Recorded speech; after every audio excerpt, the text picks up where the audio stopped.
so we've already explained to you the core, the essence of how to change, of how to do tshuva, which is to learn how to enjoy spirituality more than all the averos so that we want it. The thing is, I went out of order. I wanted to tell you that first so that you understand the basic principle of how you're going to change.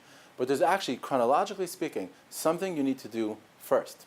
Before you could obviously begin a dynamic cheshbon nefesh, you have to have your own personal, your own unique tshuva goal.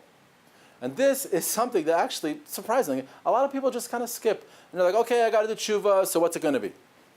There's so much I need to change, Oh, man. Now, the danger right here is that there's a lot of low-hanging fruit. What that means is there's a lot of pre-packaged kabbalos, tshuva initiatives that people offer to you. Like there's amazing people out there who apparently did tshuva at some point, they got inspired, and they took certain mitzvahs, specific mitzvahs, and they made them into empires, and they developed them, and now they have glossy literature that you could read, and movies and videos to help you get inspired about them. And of course that's fantastic. The danger is, it may not be your personal, unique next step in your spiritual growth. For example, Machzom Lafi. I mean, these people are absolutely amazing, right? What they've done, right? The Chavetz Chaim Heritage Foundation, what they're doing is amazing. They're taking the mitzvah of Lashon Hara, the Aver of Lashon Hara, etc., and other mitzvahs, and they're just helping people get inspired about it, and they're just educating the Jewish people. And that is fantastic. So you say, great, what I'm going to do is Machzom Lafi. Maybe that's what you need to do, but maybe not. Maybe your next step is something different. I want to talk to you about how to figure out what it is that's uniquely something that you need to be working on. Besides Machzon Lafi, saying amen to brachas, the power of amen. It's like the next thing that has been discovered. Amazing. It's fantastic. Inspirational. Wonderful. Amazing education of the Jewish people. Make it a main party. Or not. Maybe that's not your next step in spiritual growth. Don't get bribed. And don't get, just pulled away by what's easy and say, oh, these people are making it easy for me. I'm just going to jump right into that. Be Mukabel Shabbos 20 minutes early. That's a great thing to do. But is that your next step? Bake challah. 40 days. Bake challah for 40 days at the Koso. Wow. Amazing. Say Sefer Tehillim every day. Frontwards, backwards, and then by heart, and do it when you're standing on your head. These are wonderful things. The question is, once again, how do you know what to choose on? What's the thing that I need? What's my next step in Avodas Hashem in Tshuva? And here's the first thing we have to realize. We already spoke about this in one of our earlier shurim. The thing to realize is, people mistake the word tshuva. And when they think of tshuva, we think of stopping to sin, repenting. We already explained that that's not true. The definition of the word tshuva means to return to God. The Mabit taught us that in the beginning of his Sefer about tshuva.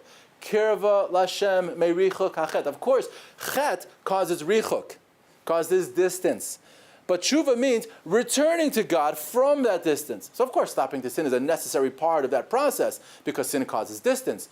But that's only the trees of the forest. The actual forest itself, the goal of tshuva, the meaning of the word is lashuv, to return to God. So when you ask yourself, so how do I do tshuva?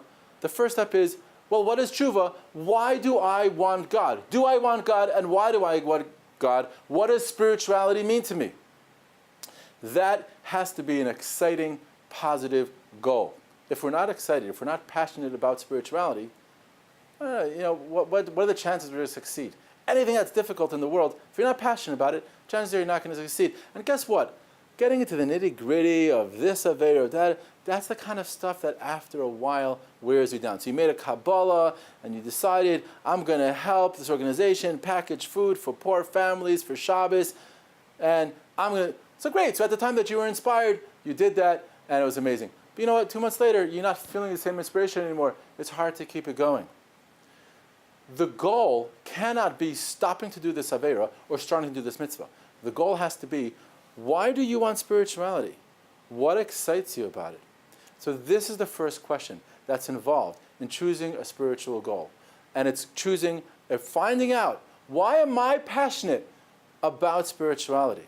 And if you're not passionate about it, if it's not something that you really, really want, it's not the goal for you. It may be something good for somebody else, or you should do it, But making this the focus of your tshuva for a month, unless it's something you're passionate about and you know why you're crazy for this thing, that's not the right goal. Now, I've got a whole chart to help you develop this idea, and you can send me an email. I'll be happy to send it to you, of course, free of charge. But let me tell you a little bit of how it works.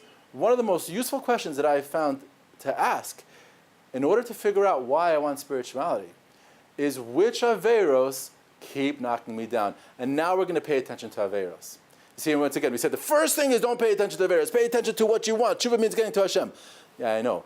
But the best way to figure out what is bothering me, what I need to accomplish is, well, what pain? It's like when you go to the doctor and try to figure out what illness you have. So he's going to ask you, well, what hurts? Why is he asking you that? He's the doctor, don't ask me what hurts. That's just like a little symptom. I want you to tell me, I want you to diagnose the illness.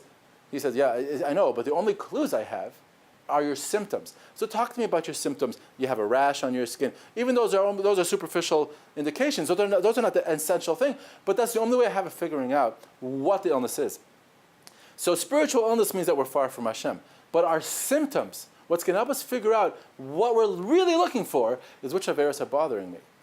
Right? So I'm going to, once again, use the same example I used earlier. It's someone I was working with, Tshuva. So this lady said, what bothers her is the way she makes brachas. Or she forgets brachas, just says them by rote, and that bothers her. So great, that's her symptom. My question to her was, what about that bothers you? What do you care? So you say brachas by rote. You save time, you do other stuff. What do you care? Upon thinking about that, she's like, oh, well, you know what that means? It means that I'm not a grateful person. I'm just enjoying life. I'm participating in life, but I'm not thanking Hashem for it. I'm just living on autopilot. And really what she was getting to is she wants to live with more of a sense of connected, more of a sense of aware, more of a sense of mindfulness, of that richness of life, what life really has to offer, instead of just living life on autopilot. Wow, okay, so now we have this amazing spiritual goal. Her spiritual goal is to feel connected and live richly. Her symptom are the brachas. So the way we're developing her spiritual goal is mindfulness and connection to Hashem. The symptom she's going to be paying attention to as she works on this is what's happening to her brachas. Because of course, if you get more healthy, the symptoms will abate all by themselves. So this is the first step. Choosing a spiritual goal. Obviously, chronologically, this has to come first. Getting passionate. And then there's a passion test. Yeah, the question is, are you passionate about this goal? And I asked her, how would you feel if you accomplished this way of life where you're more connected to Hashem? How would you feel? She goes, wow, that'd feel like amazing. Boom. That's what you want. You feel that inside? That's something you can get excited about. You could dedicate a whole month to that kind of work. And there's one more test we ran. Imagine Shabbos comes. So we mentioned earlier, Shabbos is the time to sit back and enjoy your spiritual satisfaction, your spiritual growth, your spiritual achievements. That's why Shabbos is a time of menucha, of rest. It's a time to enjoy what you've already accomplished. So would that work for you? Imagine Shabbos came and you achieved to some degree, perfect, but to some degree, you achieved more mindfulness, more connection, more richness of Hashem in your life. Would you feel like you accomplished something so meaningful, it would give you real pleasure, and you would have a sense of arrival at your goal? She was like, wow, yeah, of course. You passed the second test of pleasure. Now you know that this is something you can be passionate about, and this is something you can dedicate this month to. So that's step one. And we're going to tell you two more. There's 3 steps, 1, 2, 3 of the tshuva process. The first step is choosing a tshuva goal. The next thing I want to tell you about is how to harness the power of the subconscious, what we're going to call total immersion tshuva. And then the third step is the dynamic cheshbon nefesh. So send your email to thetorahcenter@gmail.com. Join our tshuva chabura, and stay tuned to the next clip where we tell you more about how to activate the power of your subconscious and make this a total immersion kind of tshuva.